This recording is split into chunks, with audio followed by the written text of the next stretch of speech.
고린도전서 15장은 부활에 관한 말씀인데요. 15장 3절부터 11절까지는 예수님의 부활을 본 목격자들을 알려주고 있어요.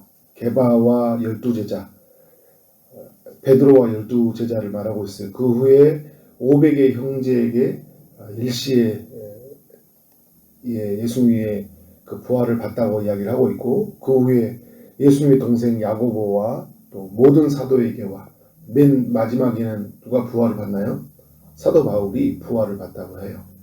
바울이 정말 자신이 부활을 보고 하나님의 사도로 되어진 것, 10절에 보면 하나님의 은혜로 되었다.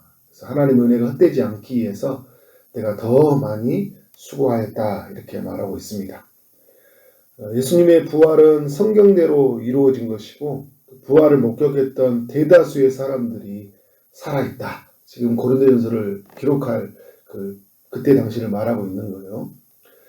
12절부터 19절은 부활이 없다면 우리가 전하는 것, 믿는 것이다, 헛된 것이 된다 이야기를 해주고 있어요.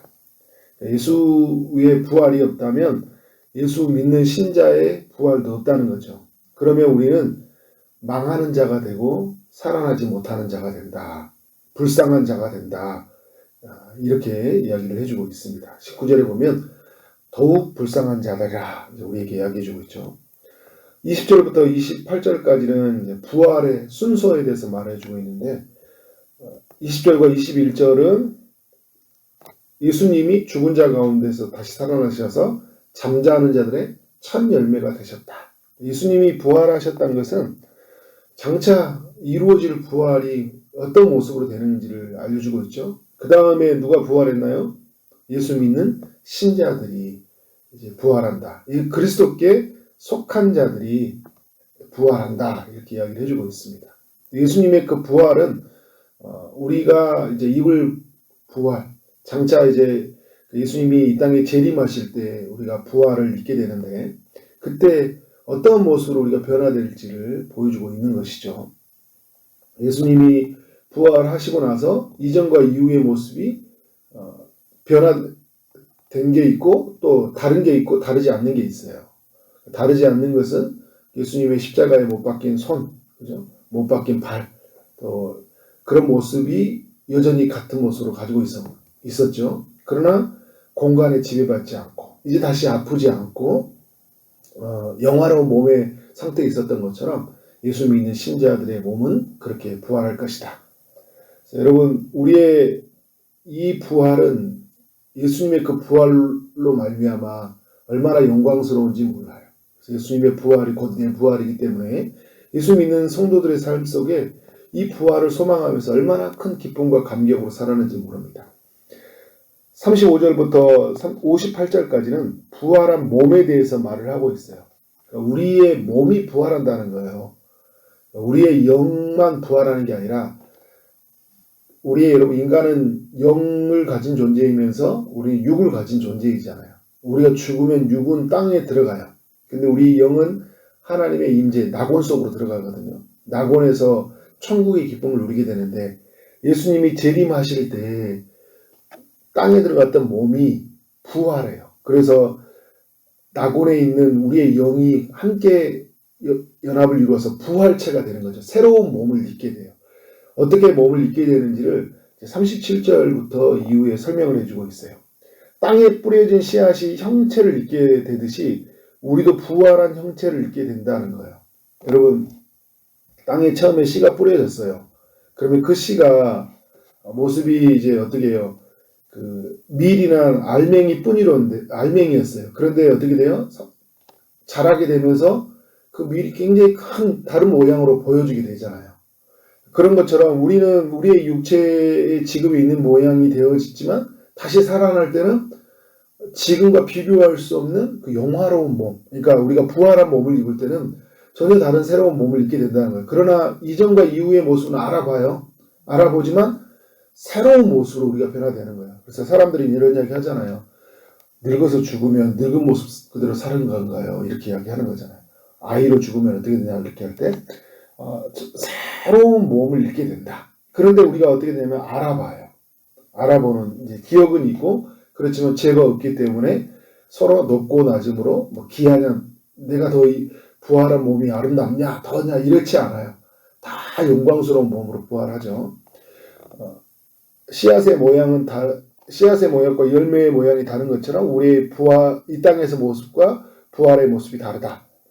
37절과 8절은 자연의 원리로 설명했다면 39절과 40절은 사람, 짐승, 새, 물고기, 육체의 원리를 따라 설명해 주고 있어요.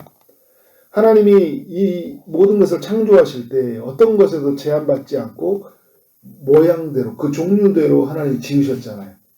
부활할 때도 마찬가지로 제한받지 아니하고 자신의 그 모양대로 새롭게 하신다고 이야기해 주고 있어요. 인간의 몸을 새롭게 하실 것이라는 것을 이야기해 주고 있죠. 41절은 해와 달과 별이 주는 영광이 다르듯이 인간이 이 세상에서 갖는 영광과 죽어서 갖는 영광이 다르다. 여러분 이 땅에 살아가는 영광이 있죠. 창조된 영광이 있어요. 그런데 우리가 부활한 영광이 다르다. 새로운 영광이 우리에게 주어진다는 거예요. 새로운 몸, 새로운 영광, 그죠?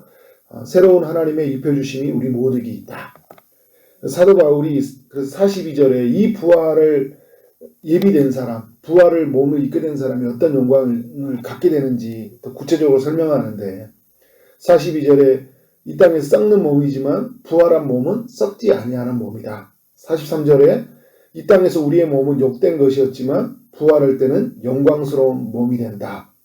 43절에 이 땅에서 우리는 약했던 몸이지만 부활할 때 우리의 몸은 뭐예요? 강한 몸으로 다시 살아나게 돼요. 이런 측면에서 볼 때 아픈 사람들에게는 얼마나 큰 소망인지 몰라요.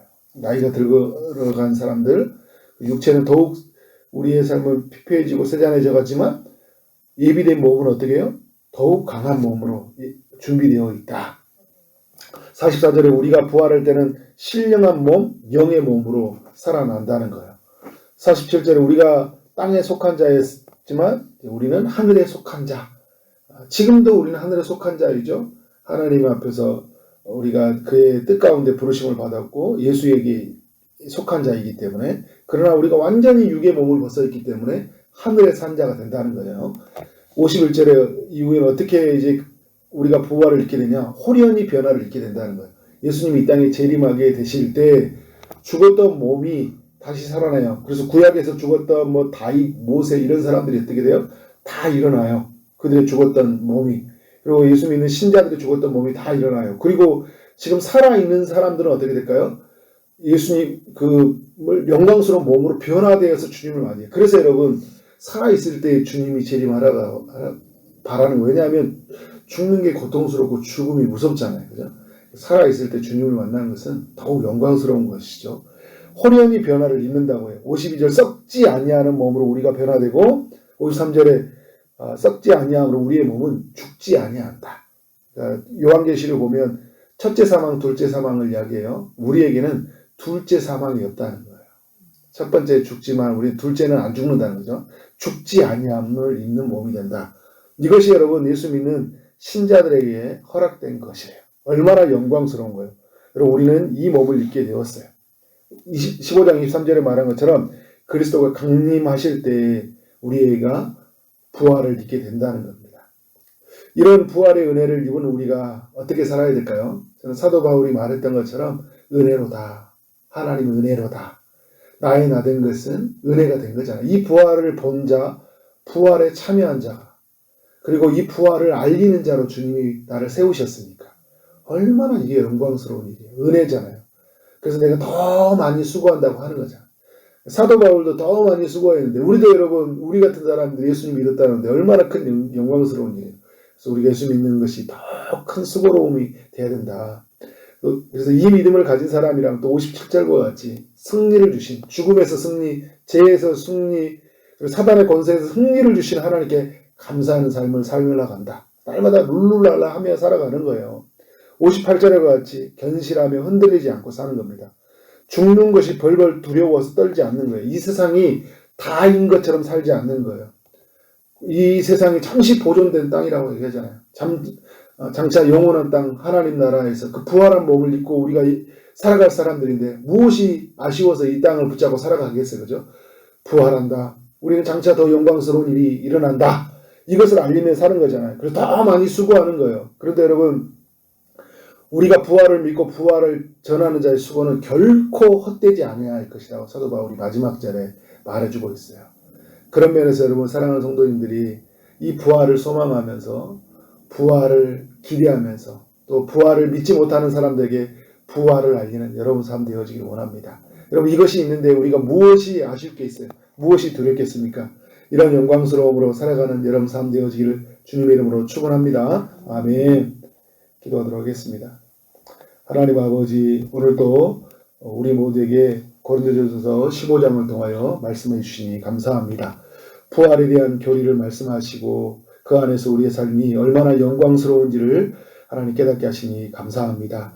고린도 안에 있는 많은 사람들이 이 부활의 소식을 믿지 못하고 그 땅에 주는 것들로 인해서 두려워하고 낭망하고 살아갔지만 그것이 잊지 못하기에 서로 분열하고 또 서로 헐뜯고 서로 다른 파로 살아갔지만 주님 부활이 얼마나 영광스러운지를 알게 하심으로 말미암아 저들이 예수 안에서 다시 하나됨으로 나아갔던 것처럼 오늘 우리 믿음의 성도들 안에서 부활에 대한 확실한 믿음을 가지고 살아갈 수 있도록 인도하여 주옵소서.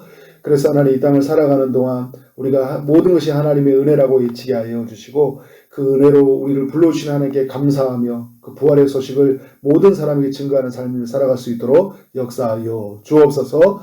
오늘도 하나님 주의 응답을 기다리는 이들이 있습니다. 주님이 찾아가셔서 은혜를 베풀어 주옵소서. 육체의 아픔 중에 있는 성도님을 찾아가셔서 치료의 강선을 비춰 주시옵소서. 피 묻은 손으로 안수하시고 깨끗하게 나음 얻을 수 있도록 역사하여 주옵소서. 취업을 준비하는 이들에게 마땅한 일터를 허락하시고 결혼을 준비하는 이들에게 마땅한 배우자를 허락하시고 임신을 준비하는 이들에게 태음을 여셔서 생명이 잉태되는 역사가 있게 하여 주시옵소서. 출산을 준비하는 모든 성도님에게 은혜를 베풀어 주옵소서. 또 하나님 구원을 바라보고 간절히 기도하는 모든 심령 위에 주님이 응답하여 주옵소서. 오늘 하루 만나는 모든 사람들에게 주의 사랑이 흘러가기를 원합니다. 주어진 일 최선을 다해 일하게 하심으로 말미암아 우리 하나님께 영광이요 우리 모두에게는 큰 기쁨이 되는 하루 되게 하여 주옵소서. 예수 그리스도 이름으로 기도를 쌓옵나이다. 아멘.